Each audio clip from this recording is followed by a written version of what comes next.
From the grit and the grind to successful minds.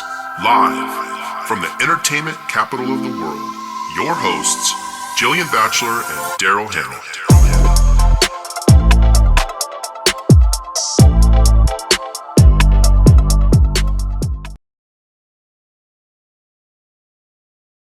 Hello, it's Jillian Batchelor and Daryl Hanna with Vegas Real Talk. And today we are in studio. We have special guests with us. We have Nick Marietta and Vera Chamberlin-Marietta. They are our special guests because today, Daryl, what are we talking about? Well, it's pretty popular over the nation, flipping houses. Flipping houses and the Vegas real estate market. I mean, because we are so much more than just Vegas real estate. We're everything, right? This is an all-encompassing city. It's a city of entertainment, but everyone wants to be here. And we're seeing that California exodus, which is really big right now. So Nick and Vera, introduce yourself. Tell us a little bit about you. I know everything about you. I think you're amazing. Tell our audience how great you are. Hi, Nick Marietta, Las Vegas, local based, luxury flipper, general contractor. And I have my wife, Vera. She can tell you what she does for us. I'm the interior designer for all our flips, and we work together on everything.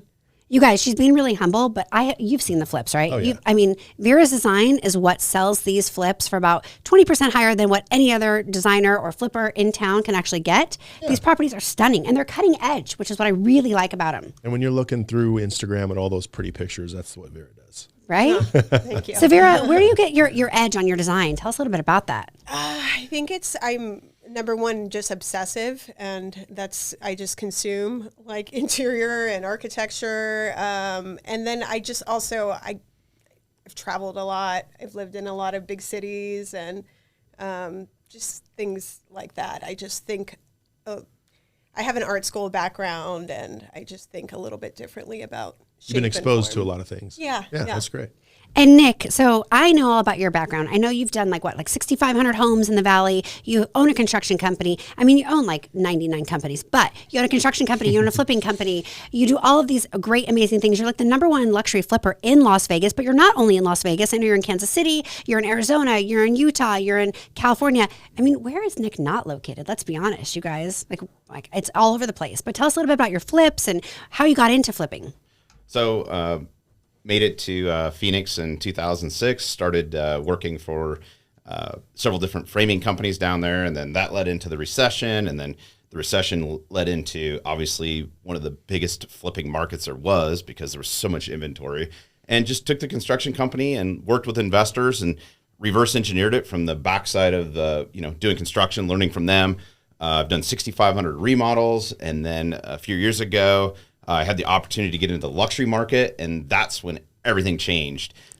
We've done tons and tons and tons of, $50,000 to $300,000 properties. We've wholesaled and flipped over 1,000 of those. And now all we do is we focus on the luxury game with flipping and also building new homes now from the ground up in the luxury game. When you say luxury, tell us what's your definition of luxury? That changes because the market is just, inflated 35% over the last, year and a half, basically. I used to say anything over $1 million, and now we're starting to hit the $1.5 million, $2 million. I usually not a track home, usually it starts at about 4,000 square feet, and we have stuff as big as 8,000 square feet. I want to say stuff that trades north of $2 million in the Las Vegas market. We're doing some stuff in Sedona, which is definitely, $3 to $5 million is our starting point there. And then our ground up stuff in St. George starts at about $1.5 million. Wow, St. George. Right. Going up there. That is absolutely. And actually, I'm so lucky that I'm actually one of Nick's business partners up in St. George. We're building some properties, ground level up, luxury homes that are coming out there. And what I love about Nick, you guys, is this guy can walk a property. I have been on site with him. He can walk a property, and I'm not kidding you, Daryl. In 30 seconds, he knows if it's a winner or if it's a loser, what we're going to put in. He comes in, starts pointing stuff out. He's a fast talker. He gets the job done. Well, after 6,500 homes, I think that's... Well, I mean, right? Hey, you get good at it, right? I hope I know by there. Right? I'm still learning. Yeah. Right? Always learning. Yeah, sure. But he walks in and he sees things that other people don't see. I mean, there are some luxury flippers out there and they do great work. And actually, Nick has done most of the construction for most of the luxury flippers in town, which I think is amazing. It's a testament, right? If they're going to trust them with his stuff and their stuff, I mean, why not do his own? So what I love now is that he can see a deal. And then he has such a big social media presence, and he calls for deals, and agents all over the country, not just agents, but wholesalers, flippers, luxury designers, anybody out there, they call and they give him these deals, and he knows immediately, is it a wholesale deal? Is it a luxury flip deal? Is it a deal I want to be involved in? Is it a deal we need funding on? But Nick, for those people out there that maybe are just starting and they don't know anything about flipping, what's the difference between a wholesale deal and a flip, and how do you know you want it? Let's start there. All right, so I break it up: wholesale, flip, long-term hold. It's real easy. A wholesale deal, you usually buy from a wholesaler where they buy it off. They do marketing. They buy it off market. They don't offer it on the public market. They have relationships with investors like me and Vera and you guys, and then they'll sell it to us for a fee. It's basically you buy the paper. It's buying a contract on paper. Basically, they're just basically handing the sale to you. And then you carry the sale through, they take their fee. From there, we would take that to a full investment flip where we remodel it and then stage it and then put it on the market for full retail. Now, there's something in between that called a wholesale. And there's many times from a wholesaler and also I wholesale too. I do off-market deals all the time where I'll actually just wholesale it, meaning where we just clean it up and sometimes just put it on the market and don't even have to clean it up. We make just as much money. So we make money in wholesaling, and flipping. And if it pencils right, and we can, get a long-term hold note at like 75%, cash flows, we'll keep them for rentals too. And I really wanted to get into this because a lot of agents, buyers, sellers, everybody out there, people out there, they're looking for ways to make money in real estate. Maybe they don't want to do the traditional route of just buying and holding and putting a tenant in it. And they're looking for, maybe they hear of a deal. So there's opportunity. I don't care what market you live in.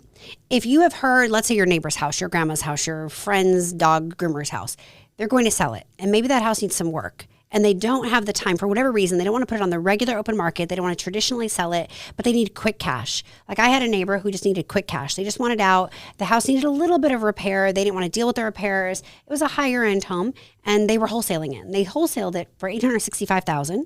Somebody else picked it up for just under $1 million. They're going to put a couple $100,000 into it and then put it back on the market. That's an example of a wholesale. But you as the listener could make money multiple different ways. Either you find that deal as a wholesale and you find somebody else to buy it. Maybe you don't even close on it.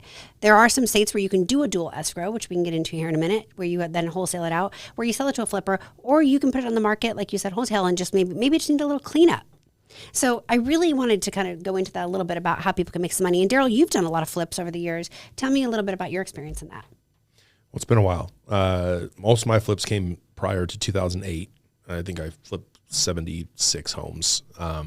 So the game's a little bit different today, obviously, but I mean, still generally the same. So when you're looking for a deal and you're out there, because you see them, and actually you just did a condo not too long ago, a house we walked in not too long ago. When you look for a deal, what do you look for when you're walking it that you know this could be a good potential flip? Well, we know the money's made on the purchase. Absolutely. That's the key, you guys. Wait, did you hear it? That was a drop of knowledge. Boom. The money is made on the purchase. I mean, Nick knows this.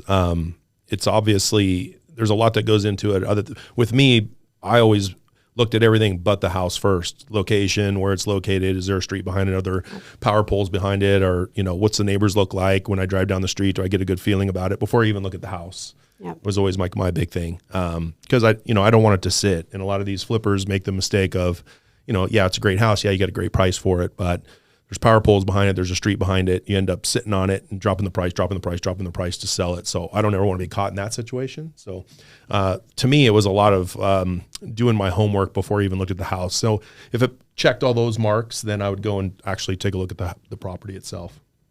So, and I love that. And that's great because that's how you and I have walked it. We walk it. We then come up with like a repair budget estimate. What do we need to put into the property?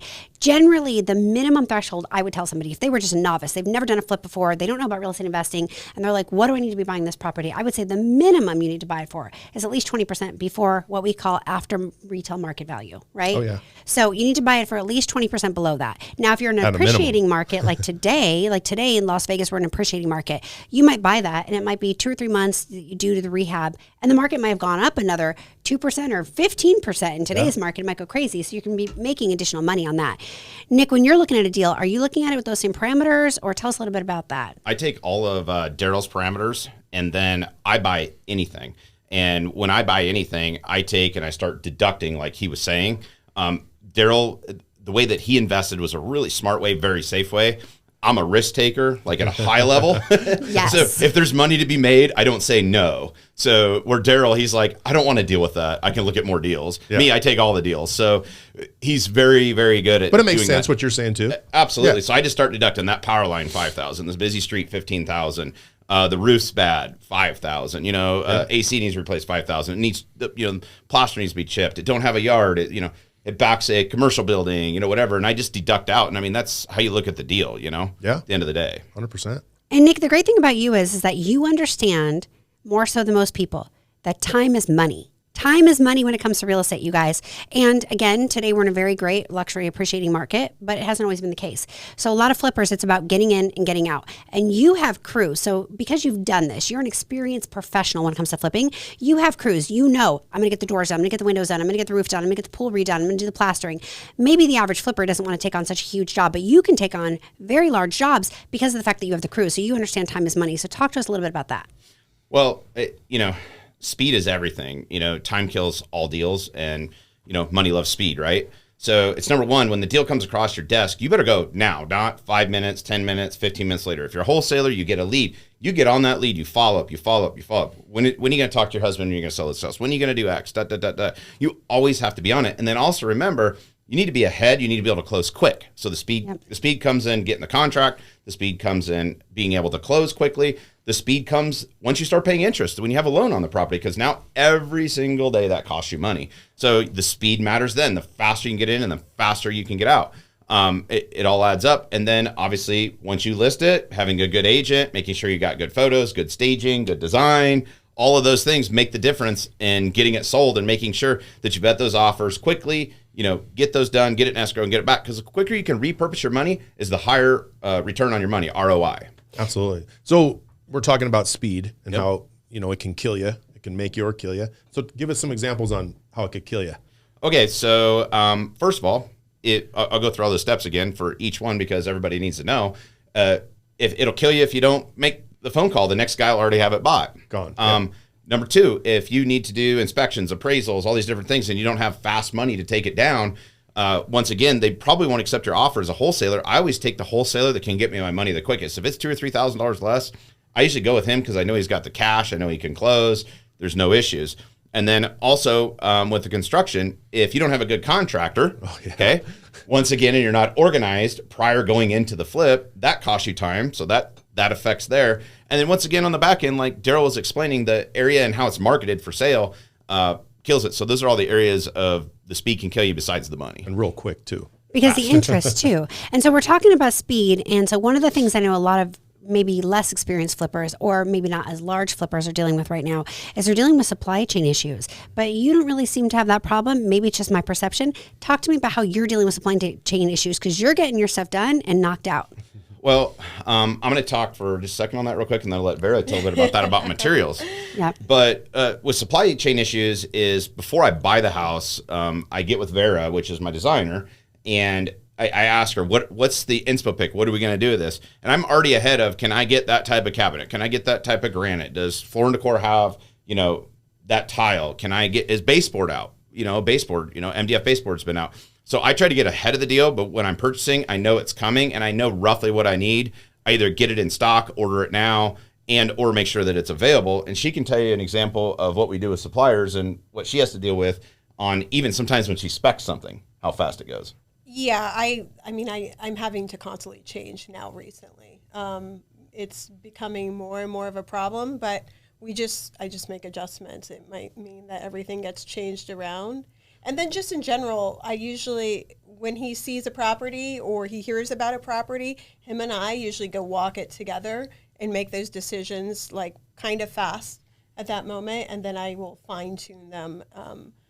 So as an example, you thought you were going to put X sinks in and then you can't get them. So now we're going to switch to these sinks. We're going creativity. And to have all those. She has the inspo before it starts, and it's as fast as sometimes she inputs it. We have a full warehouse with our construction company and a materials manager, and literally she puts it in the spreadsheet, and as fast as an hour later, sometimes he goes to get it, it's gone. Yeah, like Wayfair, Amazon. Yeah. So it's like you got to move that quick. But that's where having those relationships comes in handy too, like with suppliers, different suppliers, right? Yep. Yeah.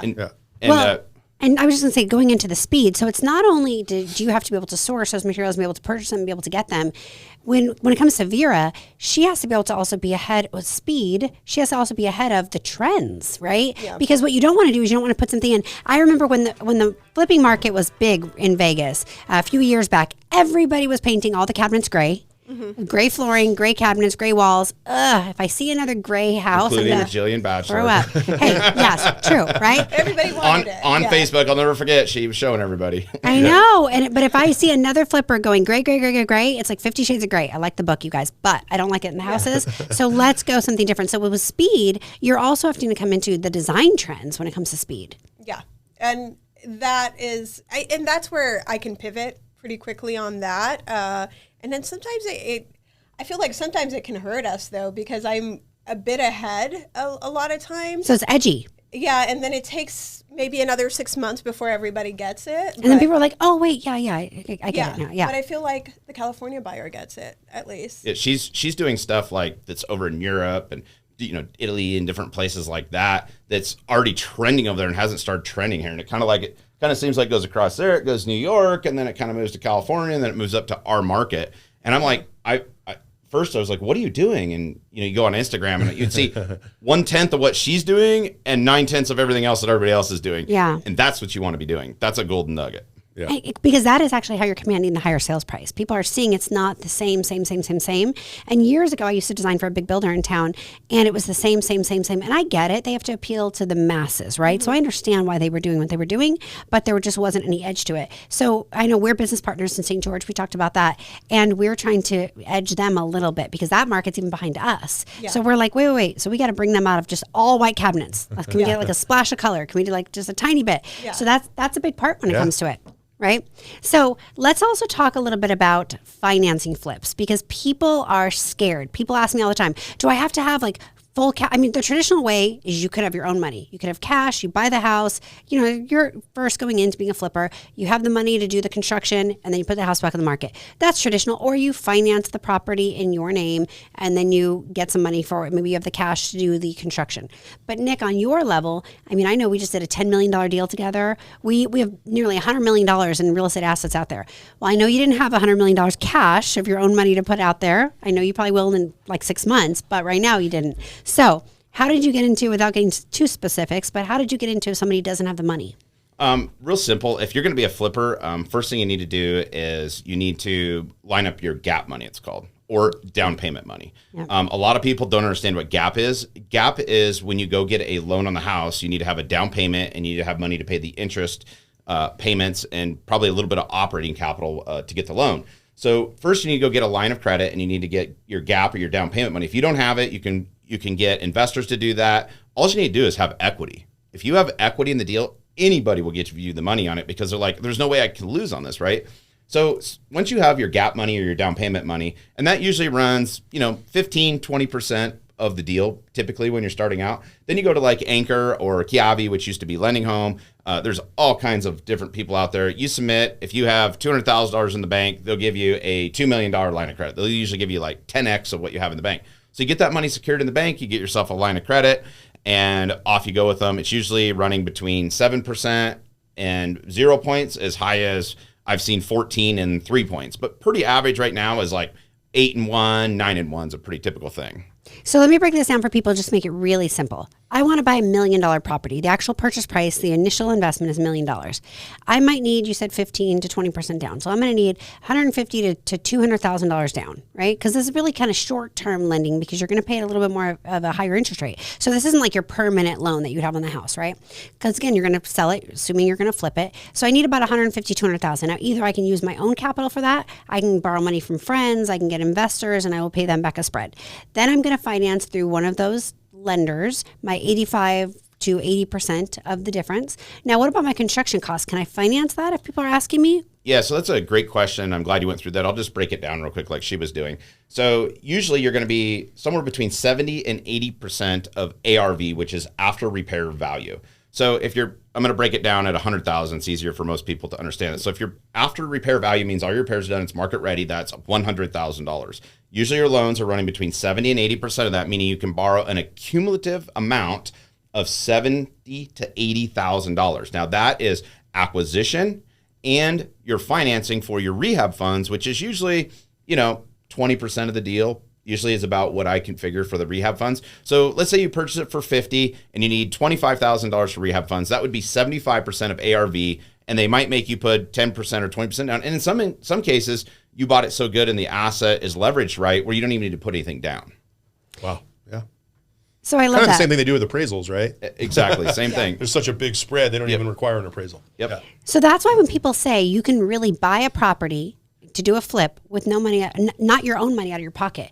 We have done that. People can do that. That's not a Ponzi scheme or a scam or anything like that. There are real ways to do this. Now, if you're borrowing somebody else's money, you're going to have to give them either a share of the profits, you're going to have to give them some interest, you're going to give them some costs, Might have some right? carrying costs, Yeah, like yeah. if Daryl's going to give me $200,000 today, Daryl's going to want some money back on his money, more than just the $200,000 when I go to repay him back. He's going to want some interest. He's going to maybe want a couple points up front. And there are ways to do that. And so Nick and I are actually business partners with his wife, and we have a few other business partners as well, depending on the deal. And we do raise capital all the time. We actually have a whole funding line that we do this with. We raise capital and we pay people out dividends. We pay them profit margins. We pay them interest, just depending on the deal. So if anyone's out there listening or watching this podcast and you guys want to fund, you want to invest in real estate, maybe you don't have $1 million, but you have 100,000 or 200,000. We have different levels and different companies and different products that you can get in on, and we can show you how to do that. So you can reach out to me and we can show you how to invest in one of our flip deals or one of our new home constructions.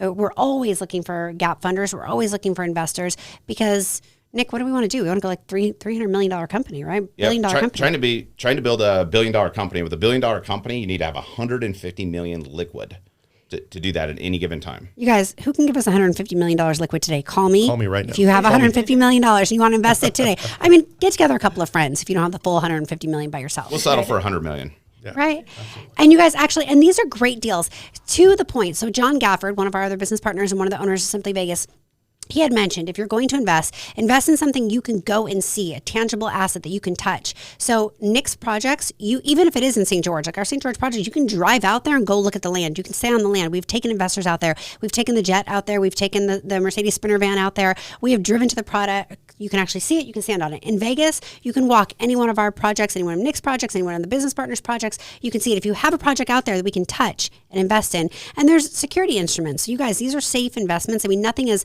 100% insulated because it is an investment, but these are safe investments where you're going to see proof of concept. Nick has done it 1 million times. Daryl's done it 1 million times. You guys can see it. So I'm hoping that we're getting a lot of kind of that dispelling the myths that are out there about. Yeah. Well, it's about having a good team around you. That's really what it comes down to. So what about some nuggets that you can tell some maybe novice investors out there, Vera and Nick, what are some just like 5 key points that you'd want to give people?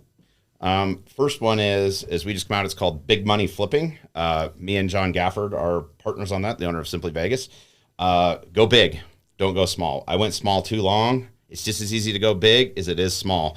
And when I say that, go into the luxury game and find a mentor, somebody like us or whoever. Probably a lot less headaches. That's doing that, yeah.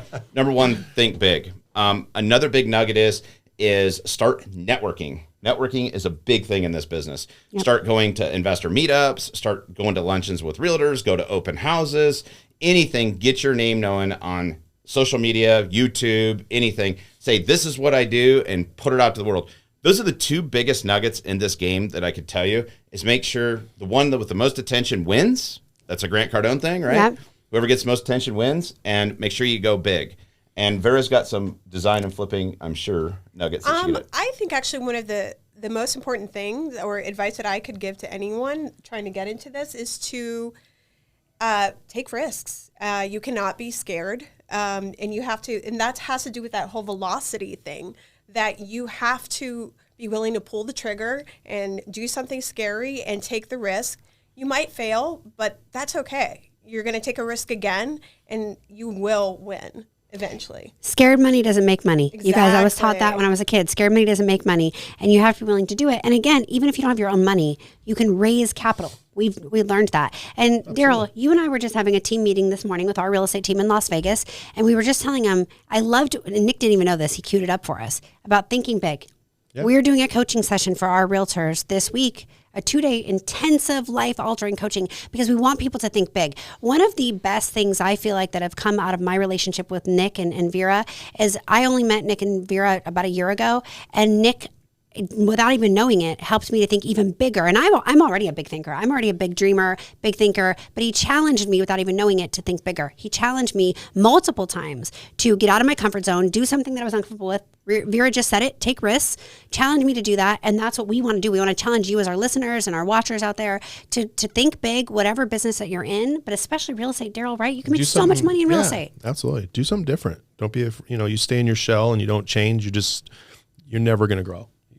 And my son's hockey coach always said you win more off of your losses than you do. You learn more off of your losses than you do your wins, right? So true. You're going to fail and you're going to make mistakes, but that's how you learn. So you just got to keep rolling with it, and you'll get it. And you have to be willing to. I mean, of course, it's going to be a calculated risk, as Nick said. Get with a business partner that knows what they're doing, that has some experience, that has done this. But it's also, just think bigger. If you think that it can't happen, I mean, Nick, tell us, you were just posting this on Facebook and Instagram about a week ago. You posted where you were a year ago versus where you are today, financially, with your assets, with your companies. And I was just telling actually some of our business partners in the car ride over here, I was just saying one of the things I loved about Nick is that he said he was going to do something, and a year later he did it.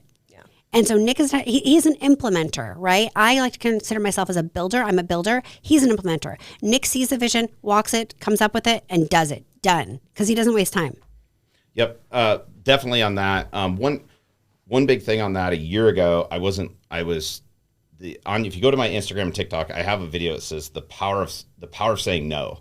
If you can't say no to anybody like me because I was a people pleaser and I wanted to please everybody, you're holding yourself back. You need to do what's good for you, not everybody else. You need to do what's good for you and your brand and stick with it. Don't be afraid to say no. The power of no is the most powerful tool that you have, number one. Number two, a year ago right now in Las Vegas alone, we had about $5 million, I want to say something like that, in luxury real estate. And I says, I'm going to go to 50 million and stabilize. And today we have 60 million. And we actually grew that in the last 4 months. So we grew, 45, 50 million, whatever it was in the last 4 months. And I literally said, I got to do it.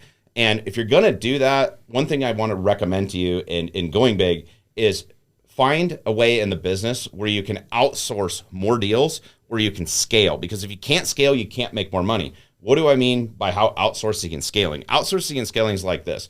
I said, when I get to 50 million in Vegas, my construction machine, my money's deployed, it rolls good, it's a manageable level. I can do that in like 20 or 25 hours. And I keep getting asked, why are you going to more markets and why don't you do it in Vegas? Okay. And that was, I got to get another superintendent. I got to get another secretary. I got to get whatever. It just didn't make sense with scales of economy. So what I'm doing is I'm finding other sources that need help with financing and scaling their businesses. And I'm partnering with them now and outsources. And now we're going to soon be in 4 cities just outside of Las Vegas by helping other people of how we scaled ours and getting them where they want to go. And that's how I can scale my business to $1 billion a year now. Wow. And it's the power of leverage. And I mean, we do that in our real estate team, Daryl. We do that in various different companies and investing that we do. It's a power of leverage. Don't be afraid to leverage. Don't be one of those people. I was stuck in it all the time. I was thinking I had to do everything myself. I had to be the queen of everything. No. Leverage. Go ahead and leverage, expand, find people that you trust, take the risks that you need to do to grow your company. And then one of the other things when you were talking about, and I really want to touch on the networking, because again, just this morning in our team meeting, we were just telling our agents about networking. And I was telling people on my team, because I've heard this time and time again, I've been in real estate for 20 plus years. I hear it from realtors all the time. Oh, I don't want to go and hang out with other realtors. Realtors aren't getting me business. I'm a realtor. I sell to buyers and sellers. That is such the wrong way of thinking. I have done so many deals. I mean, hundreds of deals in my career and 3,500 deals that I have completed through other realtors. Realtors come, they bring me investments. Realtors come, they bring me deals. Realtors come and bring me off-market properties for my buyers and sellers. They accept my deals. Just this week, I had a realtor who accepted an offer for $740,000 for one of my clients when he had multiple offers, actually gave us the deal because he was a realtor that I met about a year ago when he was fairly new. He asked me to coach him. I initially didn't think I had the time to coach him. I met him one time for coffee, 2 phone calls, and he said, Jillian, I remembered that. And because of that, I'm giving you the deal. So it is so much about who you know, is it not, Daryl? Absolutely, 100%. You have to be willing to network. So please, if you're a realtor and you're listening to this, don't think, oh, I'm too good to hang out with other realtors. That is your database, not only realtors locally. Don't ever think that you're too good to expand your knowledge. Go to real estate training, go out of state. I've gotten so many deals from out of state people that have come to me and said, not only just referring a client, but, I know somebody who has to get rid of a property in Las Vegas. We've done wholesale deals in other cities. In Chicago, we've done wholesale deals in Miami. We've done them in Reno because of just people that we've known. So if you really want to expand your career, you have to be willing to do more than it takes. And one more little nugget I want to add with that too.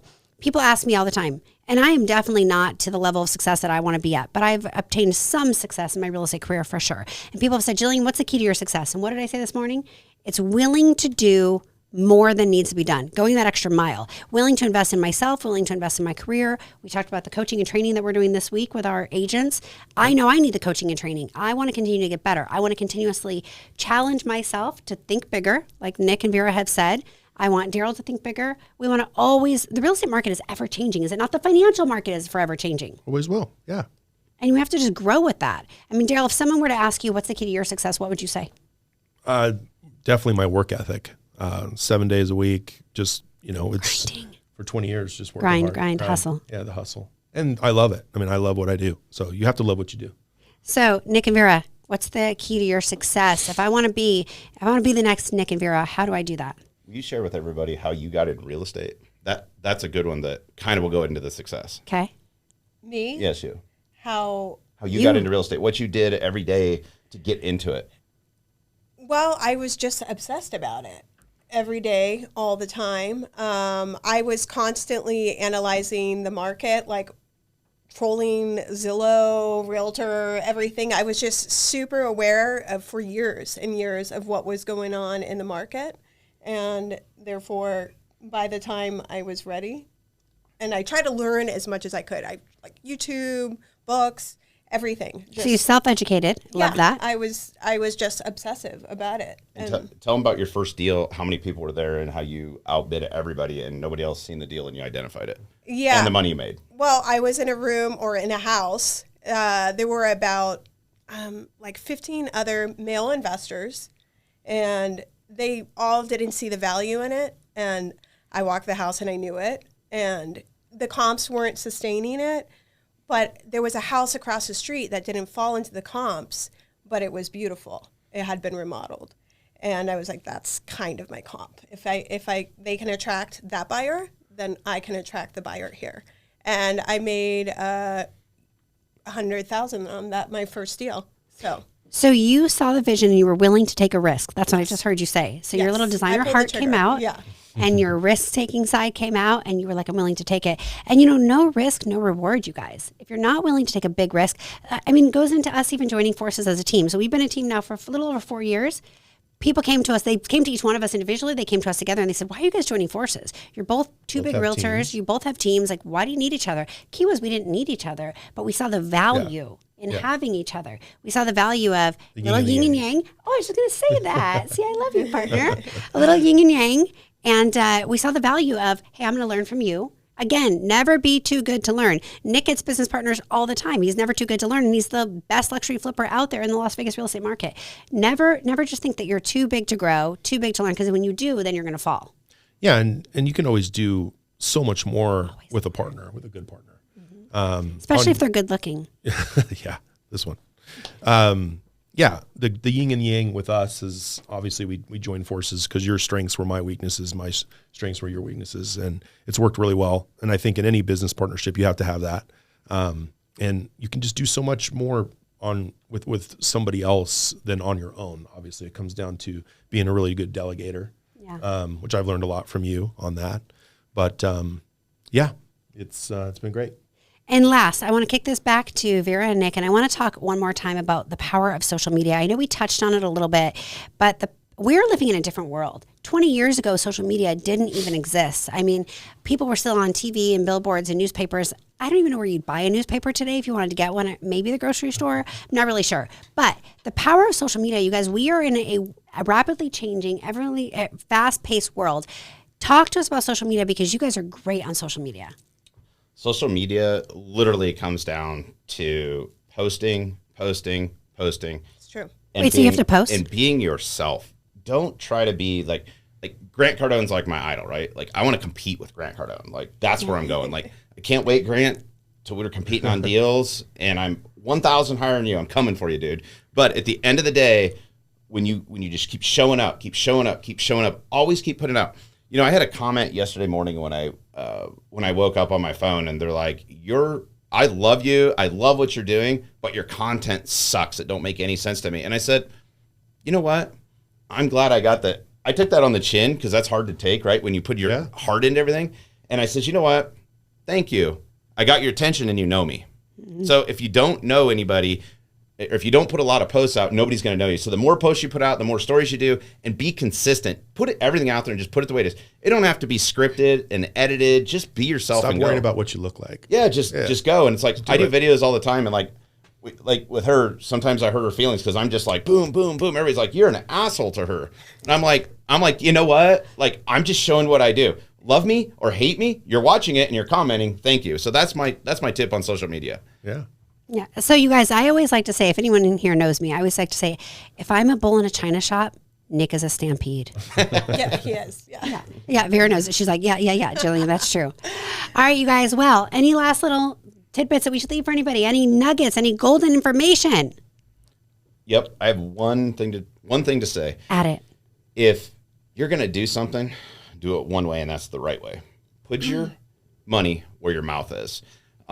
If you say you're going to do something, you do it. If it costs you money and you losing everything, that one thing that you don't do for integrity and you're not going to do it will cost you so much more than just doing it. And quit counting the money will come. That's my recommendation. I love it. Integrity. I heard that. And actually, you guys, I can attest to that. I've worked with Nick now for a while on countless deals. Super, important to have that integrity on every single deal to make sure that you're making it happen. We are just so lucky that we are having this time right here and that we've had Nick and Vera on our show. Absolutely. And that I've been able to be a business partner with these two lovely folks. They teach me so much every single day. You guys, please like, subscribe, watch this. Again, I have the gorgeous Daryl Hanna sitting right here next to me. You guys, have you seen these blue eyes? I'm just saying. All right, you guys. So thank you so much. Again, Jillian Batchelor, Daryl Hanna. This is Vegas Real Talk. We appreciate it. Our guests are Vera Chamberlin-Marietta and Nick Marietta. Thanks, guys. Thanks, guys. Bye. Thanks.